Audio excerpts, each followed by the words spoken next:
မင်္ဂလာပါခိတုဆာဆန်မှာပြန်လဲကြိုဆိုပါရစေအဲ့တော့ YouTube တို့ Facebook တို့ TikTok တို့မှာဗီဒီယိုတွေဖန်တီးပြီးတော့ပတ်စံရှာနေတဲ့ content creator တွေအတွက်ကော video editor သုံးနေတဲ့သူတွေအတွက်ကော video editing application တွေအများကြီးသုံးမှုကြပါလိမ့်မယ်တို့ KineMaster တို့ InShot တို့စသဖြင့် video editing application တွေအများကြီးသုံးမှုကြပါလိမ့်မယ်အခုပြောပြမယ် video application လေးကတော့ free လဲရတယ်ပြီးတော့သုံးရတာလဲလွယ်ကူအဆင်ပြေပြီးတော့ copyright တွေထိဖို့လို့အတွက်လဲတော်တော်လေးအခွင့်အလမ်းနည်းတယ် copyright မထီအောင်လို့လဲရှောင်လွှဲနိုင်တဲ့အခွင့်အရေးတွေအများကြီးရှိတယ်ပေါ့နော်ဒါကဘာလဲဆိုလို့ရှိရင် YouTube ကိုယ်တိုင်ကနေပြီးတော့မှထုတ်လုပ်ထားတဲ့နော် YouTube ကနေပြီးတော့မှ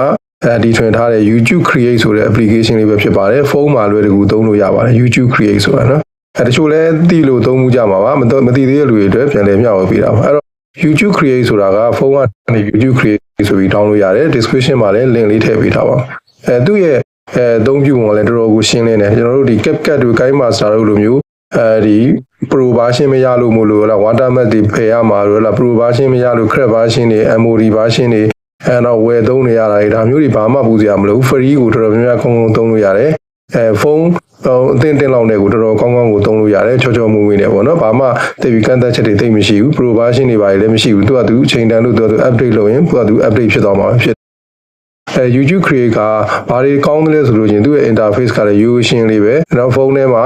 application လေး down မယ်ပြီးလို့ရှိရင်ထုံးစံအတိုင်းပဲအပေါင်းလက္ခဏာလေးကိုနှိပ်ပြီးသွားလို့ရှိရင်ကိုလှုပ်ချင်တဲ့နော်ဒီ photo တွေ video တွေထည့်မယ်ပေါ့နော် photo တွေ video တွေထည့်ပြီးသွားလို့ရှိရင် import ဆိုတာနှိပ်လိုက်ပြီးရင်ပုံမှန်ကျွန်တော်တို့ video editor တွေ video edit လုပ်နေကြအတိုင်းပဲ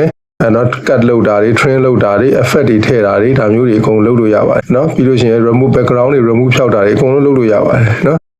နောက်တစ်ခုသူ့မှာအားသာချက်ရှိတာကသူကနော် audio library နော် sound မှာဆိုရင် audio library ဆိုတာပါတယ်နောက် AI soundtrack ဆိုပြီးတော့ generate soundtrack ဆိုပြီးတော့ AI ကိုသုံးပြီးတော့လည်း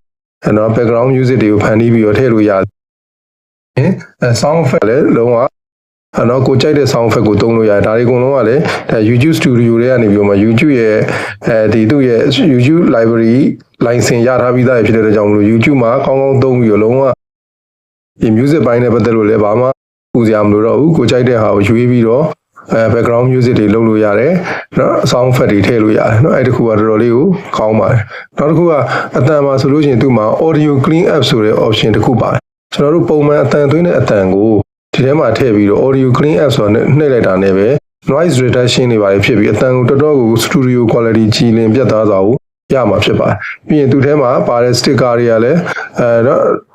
အတန်လဲသွင်းလို့ရတယ်သူထဲမှာပါတဲ့ sticker တွေကလည်းအများကြီးပဲကိုကြိုက်တာကိုဒီမှာ search bar မှာရှာပြီးသုံးလို့ရတယ် sticker တွေသုံးလို့ရတယ် GIF တွေemoji တွေပေါ့နော်ဒါတွေအကုန်လုံး